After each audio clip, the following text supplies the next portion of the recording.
Bonjour à toutes et tous. Je suis ravie de vous retrouver pour cette session qui va être une session un petit peu de mise au point.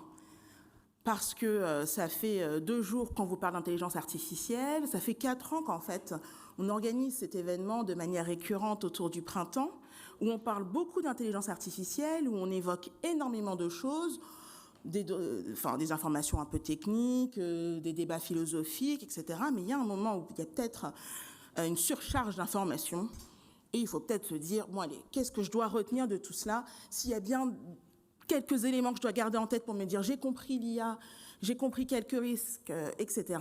Quels sont-ils? Et j'ai essayé de les limiter en 10 points. Tout ça pour vous dire que, vous le savez ici, nous aimons l'innovation, nous soutenons l'innovation, mais comme le disait Leila Merck hier, nous ne voulons pas d'un usage béat de l'IA. Donc nous sommes ici pour vous alimenter. Comme le disait également Teima Saman, finalement l'IA c'est comme le permis de conduire, donc il faut connaître les règles, il faut savoir conduire, pas comme une Parisienne, donc pas comme moi. Et c'est ce qu'on va essayer de faire là, c'est de vous donner un petit peu les règles principales. Ce qui veut dire, tout simplement, que si vous vous ennuyez durant les 30 prochaines minutes, c'est très bon signe. C'est-à-dire que vous connaissez, vous maîtrisez les choses essentielles, donc soyez contents. Si vous avez envie de prendre des notes, ça veut dire que c'est pas bon signe du tout. Voilà. Donc on va voir 3 points. Je vais commencer directement par le premier, parce qu'on parle beaucoup de l'IA comme une innovation, une révolution, quelque chose qui est arrivé comme ça hier, boum, qui a tout changé dans le monde. C'est pas forcément le cas. Et donc l'IA, c'est pas si nouveau que ça. L'IA n'a pas commencé avec ChatGPT. C'est une discipline scientifique qui a plus de 70 ans. Et donc, je vous invite à revenir dans les années 50.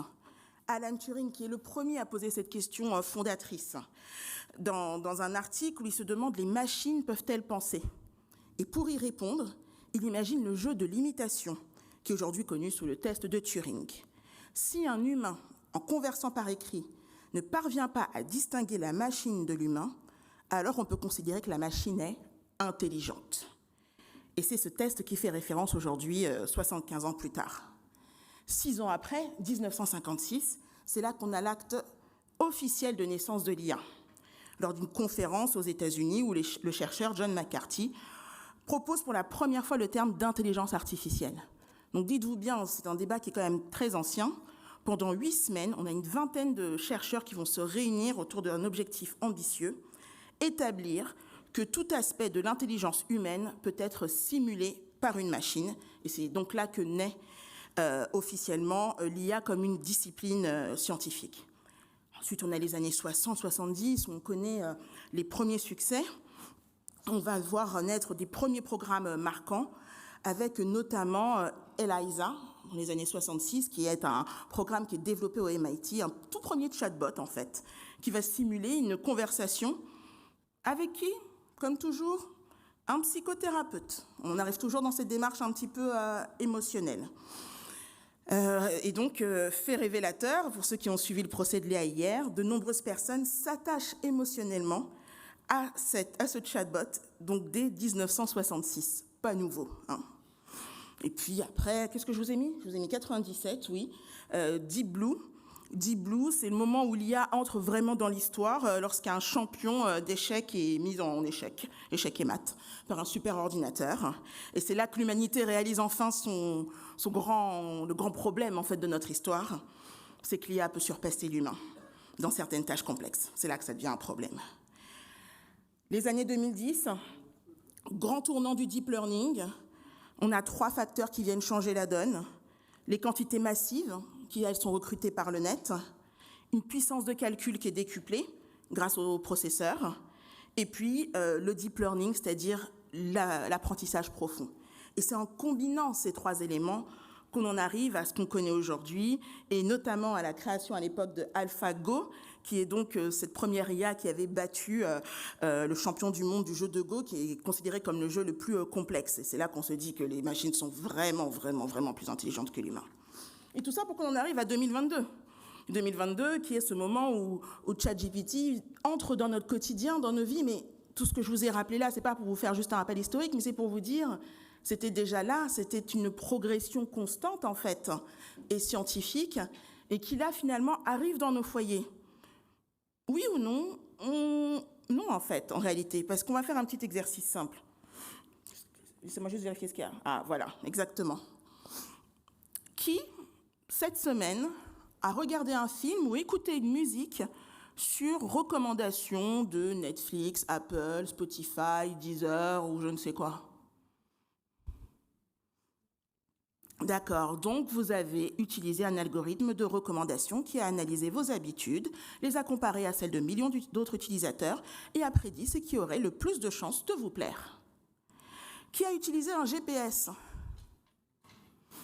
Ah, d'accord. Donc vous avez utilisé un algorithme qui non seulement calcule le chemin le plus court, mais qui analyse en temps réel les flux de circulation, prédit les embouteillages et recalcule l'itinéraire en permanence, c'est-à-dire une IA prédictive. Qui a déverrouillé son téléphone avec son visage parce qu'il ne connaît plus le code? Vous avez utilisé une IA de reconnaissance faciale, donc qui utilise le réseau de neurones entraînés à reconnaître votre visage sous différents angles et éclairages. Qui a des spams dans ses mails? Voilà. Eh bien, vous avez utilisé un algorithme qui permet de filtrer des milliards de courriers indésirables en identifiant vos habitudes également d'utilisation d'email. Qui est-ce qui a reçu un petit mail de sa banque disant qu'elle avait une opération suspecte? Ouais, ça vient de plus en plus, hein. Et oui, puisque les systèmes de détection de fraude reposent aussi sur des modèles d'IA qui analysent vos modèles de dépenses en temps réel et qui identifient de temps en temps lorsque vous avez un craquage. Donc, c'est ce que vous devez savoir. Dès que vous utilisez ces systèmes, que vous utilisez depuis tellement longtemps, en réalité, vous êtes déjà en présence de l'IA. Révolution, donc, oui, mais pas tant que cela. Deuxième point. IA et IA. Enfin, il y a IA et IA. J'ai voulu faire un petit jeu de mots là, un peu raté. Oui, il y a différentes familles d'IA, d'intelligence artificielle. Je vous en ai évoqué certaines déjà lors de cette présentation. Et moi, j'aime bien les classer en fonction notamment de leur usage. C'est-à-dire qu'il y a les IA prédictives, ce dont je vous parlais tout à l'heure. C'est la forme la plus répandue. Elle analyse les données passées pour prédire un résultat futur, donc même les prévisions météo, les détections de fraude bancaire dont je parlais, les recommandations d'achat, etc. Il y a des IA dites de classification et de reconnaissance. Elles vont identifier, catégoriser, donc ça va être la reconnaissance faciale, ça va être la détection d'objets pour des voitures autonomes, ça va être l'analyse en matière d'imagerie médicale, par exemple, le tri automatique des mails également. Donc cette IA, elle ne crée rien en soi, mais elle va reconnaître, classer, analyser. Et puis il y a la sacro-sainte IA générative. C'est celle qui s'est imposée dans le débat public depuis quelques années. Et donc, contrairement aux deux premières familles d'IA que j'évoquais, celle-ci, elle va créer du contenu. Elle va créer du texte, elle va créer des images, elle va créer du son. C'est ça qui n'existait pas tant que cela avant dans votre quotidien, mais c'est autant une IA que le reste. Et cette IA générative, comment est-ce qu'elle fonctionne? Eh bien, à la base, sur le fonctionnement d'un algorithme, comme les précédentes. Un algorithme, qu'est-ce que c'est? C'est une suite d'instructions. Ces instructions qui vont donc demander à cette machine de suivre un ensemble de règles qui sont écrites par l'humain. Et ces règles, elle peut aussi les découvrir elle-même à partir de données. Et c'est ce qu'on va appeler l'entraînement. On vous parle souvent d'entraînement des données en matière d'IA. C'est lorsque l'IA va découvrir des règles et les appliquer, tout simplement. Donc concrètement, on impose le système à des quantités massives d'exemples, des milliards de textes, d'images, de sons, et l'IA va progressivement ajuster ses paramètres internes jusqu'à être capable de reconnaître ces règles et ensuite de les appliquer. Donc, on lui donne une chaîne d'images, elle voit comment ça fonctionne, et puis après, elle le réplique, tout simplement. Et on a, parmi ces grands modèles d'IA générative, les LLM dont on parle souvent, donc Large Language Model, qui est donc de l'entraînement au texte. C'est tout. C'est juste de l'entraînement au texte. C'est de l'entraînement à la rédaction de textes, ni plus ni moins. Oui. Excusez-moi, mais c'est parce que je ne sais pas trop à chaque fois quelle est la slide d'après. Mais troisième élément important à savoir quand on parle d'IA, c'est la donnée. La donnée, c'est la matière première, c'est l'or, c'est le pétrole quand on parle d'IA. Puisque sans données, pas d'entraînement, pas de fonctionnement, c'est le cœur de l'IA, c'est le carburant de la machine en fait. Et n'oubliez pas, ça c'est une règle importante. Qui parmi vous utilise un système tel que ChatGPT dans sa version gratuite? Oh mon Dieu, je ne vous juge pas. Mais n'oubliez pas une chose, si c'est gratuit, c'est vous le produit.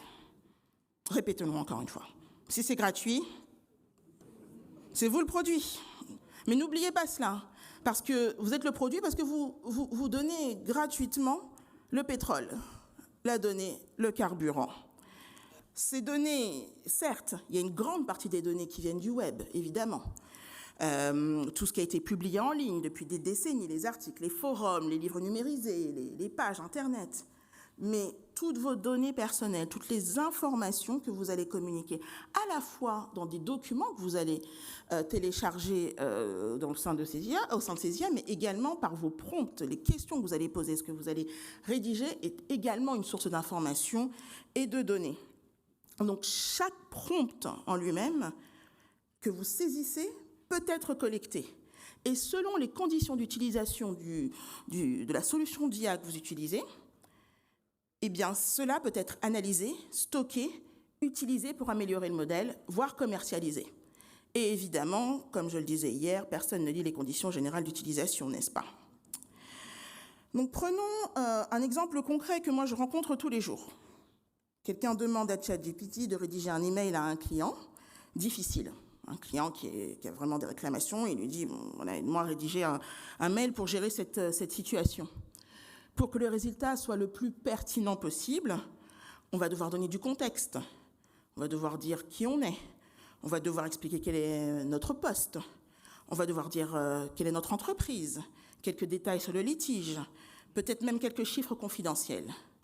En quelques secondes, on transmet donc à un serveur, souvent américain, des informations qui deviennent potentiellement sensibles, surtout lorsqu'elles peuvent être croisées avec les millions d'autres prompts qui vont être faits par d'autres utilisateurs. Et la plupart des utilisateurs n'ont aucune idée de ce que deviennent les informations une fois saisies, parce que ce qui compte pour vous, c'est le résultat. Et une fois que vous avez ce résultat, vous en êtes ravis. Est-ce que vos données sont stockées? Est-ce qu'elles sont transmises à des tiers? Est-ce qu'elles sont utilisées pour entraîner le prochain modèle? Est-ce qu'elles sont transmises à des concurrents? Ce manque de transparence est aujourd'hui le point qui est au cœur de la régulation et je dois vous dire qu'on n'y est pas encore. Et donc c'est très important pour vous de le savoir parce que ce que je vous dis, c'est pas de ne pas utiliser l'IA ou de ne pas transmettre d'informations, mais c'est d'arbitrer. Tout est une question d'arbitrage. À quel point mon usage va-t-il être utile, nécessaire, pertinent pour que j'accepte de céder gratuitement une partie de mes données et que j'accepte de céder un peu de ma souveraineté, en fait, en réalité. Et à quel point, en revanche, je dois la protéger dans d'autres cas. Est-ce que utiliser une IA pour, je ne sais pas, synthétiser, par exemple, 200 pages de documents qu'on vous transmet avec une AG de copropriété, ça peut être utile, finalement. En revanche, utiliser une IA pour avoir une photo sympa de vous, le starter pack où on vous voit dans votre modèle professionnel avec une tête de manga, etc. Et pour le faire, pour que ce soit le plus pertinent possible, il va falloir donner un maximum d'informations sur vous. Est-ce que c'est si utile que ça, in fine? Alors si en réalité, qu'on ait des informations personnelles sur vous partout dans le monde ne vous dérange pas, allez-y. Mais il me semble qu'entre les deux usages que j'ai évoqués, celui de la copropriété, en réalité, est un peu le moindre mal, puisqu'en réalité, en plus, ces données sont censées être ensuite publiques dans une certaine mesure. Et on en arrive à mon point 4. Oui. On arrive au point 4 qui est celui de l'enjeu de la propriété intellectuelle. Pourquoi est-ce que j'ai voulu faire un petit focus sur ce point-là? Parce qu'en réalité, en droit français, c'est vraiment le sujet sur lequel on s'est le plus penché et celui qu'on a réussi le plus à encadrer parce que c'est la question qu'on s'est posée en premier. À qui appartiennent ces créations? À qui appartiennent nos droits? À qui appartiennent à la fois les prompts, mais également tout ce qui est généré par IA? Exemple, vous allez demander à une IA d'écrire un texte, de créer une image, de composer un logo. Est-ce que vous pouvez revendiquer juridiquement cette création comme la vôtre? Vous avez une réponse? Moi non. Moi non, parce que en fait, c'est pas si simple que ça. Et ce que l'IA crée pour vous ne vous appartient pas forcément. En droit français, on va protéger vos œuvres, et je parle vraiment de vos œuvres à vous, vous n'avez pas besoin d'avoir un statut d'artiste pour cela, à condition qu'elles soient originales, c'est-à-dire qu'elles portent l'empreinte de votre personnalité. Donc, il faut que vous puissiez montrer à quel point vous avez su vous-même imprégner cette œuvre. Et c'est ce que vous disiez ce matin, pour ceux qui étaient là, Dimitri, en disant, finalement, est-ce que vous auriez pu l'imaginer si vous ne l'aviez pas vu? Si vous étiez dans cette situation, vous auriez pu imaginer la chose sans l'avoir vue, vous l'avez créée, en fait, en réalité, et donc, vous allez pouvoir revendiquer des droits de propriété intellectuelle. Si ce n'est pas le cas, eh bien, ça appartiendra à OpenAI, principalement. Et donc, il va falloir se rappeler qu'il y a deux situations. Il y a celle où on utilise l'IA comme un outil d'aide, voilà. Et donc, si c'est juste un outil d'aide pour concrétiser quelque chose qu'on a matérialisé comme une œuvre de l'esprit, mais dans ce cas-là, on est probablement l'auteur. Mais si on va juste dire à l'IA, écris-moi un texte sur le printemps des technologies, et qu'on prend ensuite ce résultat, très clairement, on n'a aucune protection, c'est pas à nous, que les choses soient très claires.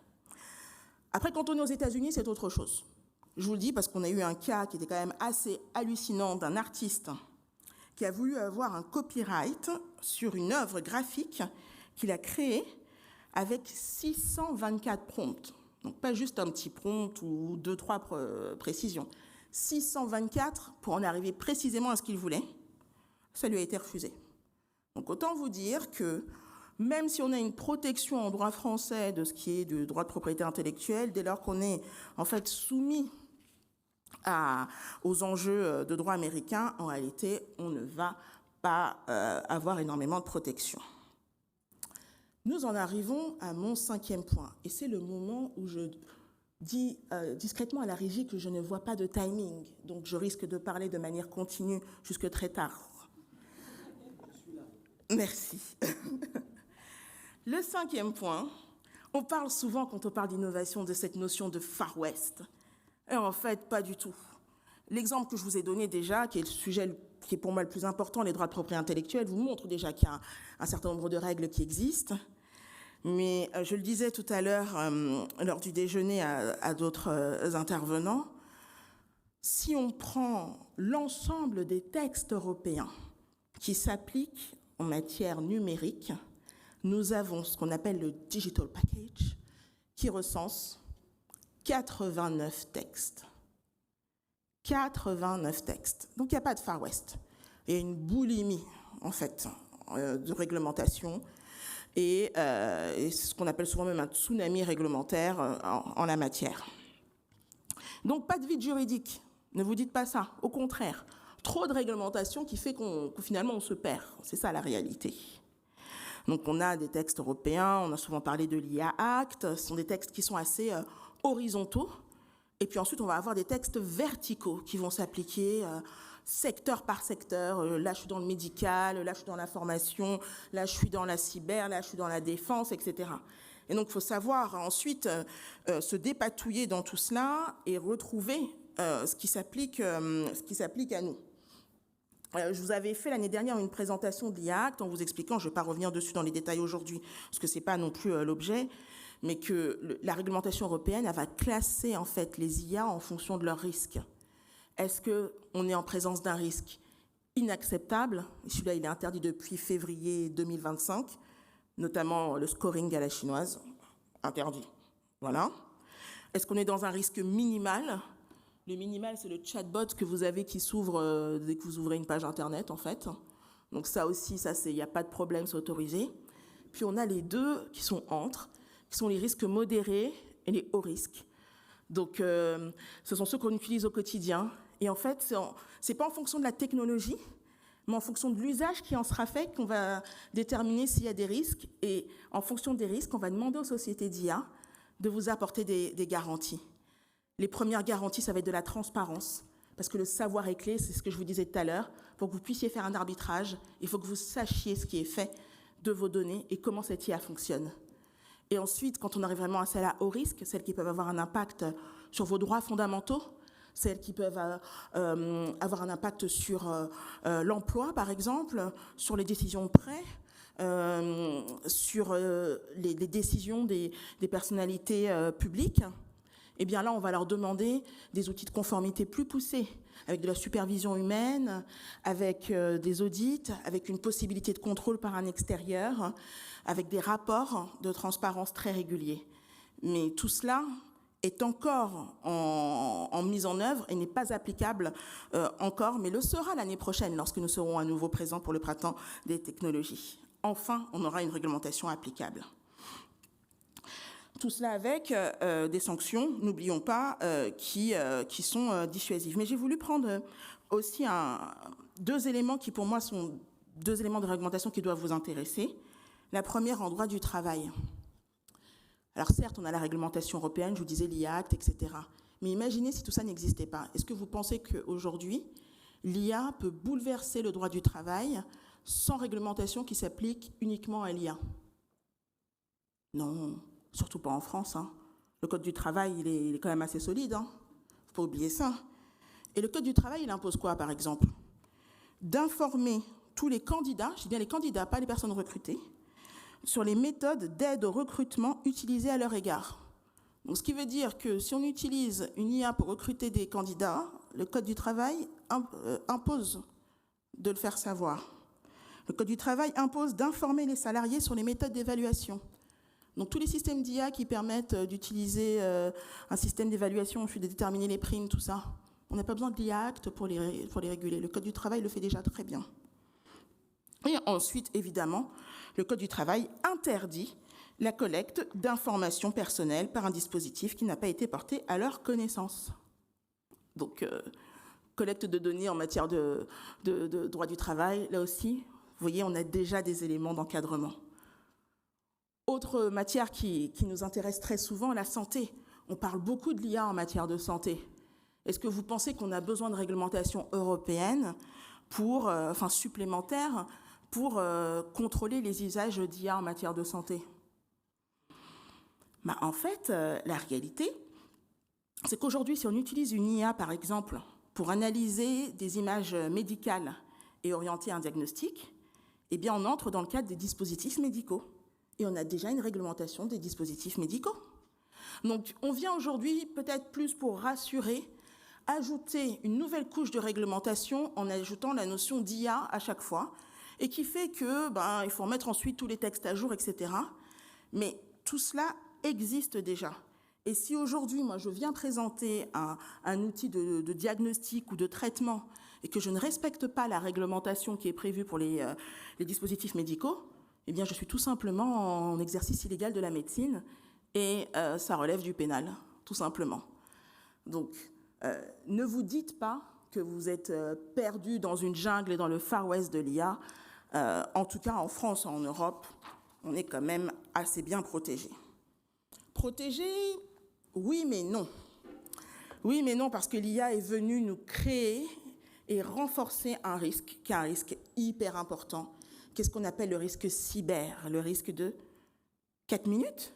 Oh my God, de cybersécurité. Je vais aller très très vite. Oh mon Dieu, je vais aller très lentement là. Waouh, excusez-moi, mais on est au point 6. Donc, risque cyber, 2 choses à savoir.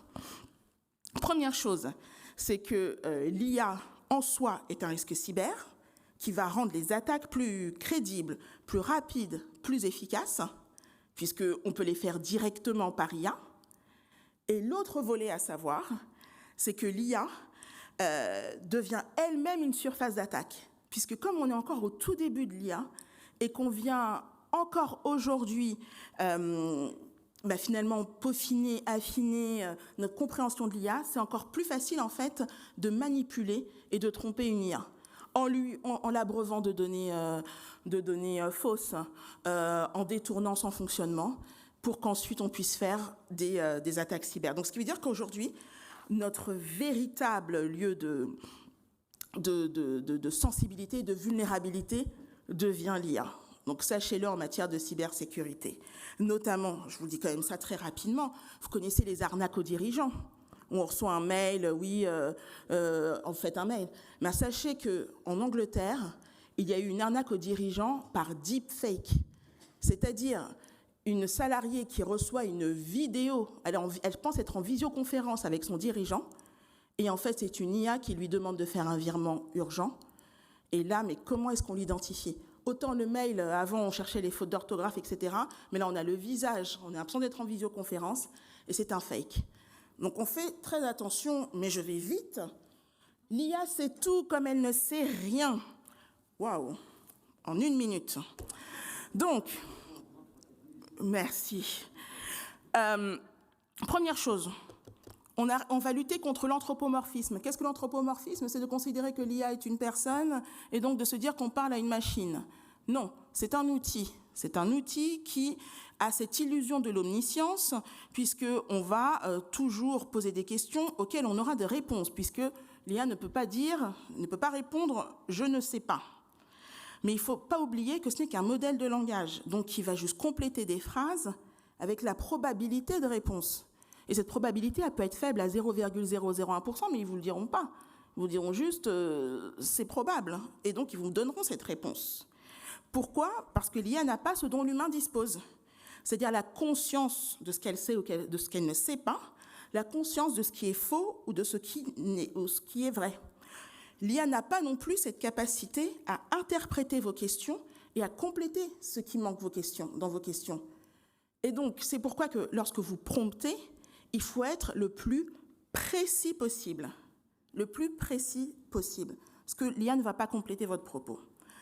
On vous dit souvent qu'il y a des hallucinations. Moi, je déteste ce terme, parce que halluciner, c'est penser que c'est une vue de l'esprit. Or, l'IA n'a pas d'esprit. Ce n'est pas une hallucination, c'est juste une probabilité qui est la plus faible possible, de 0,01%. Et donc, n'oubliez pas, quand vous utilisez votre IA, de la paramétrer pour que cela se passe le moins possible.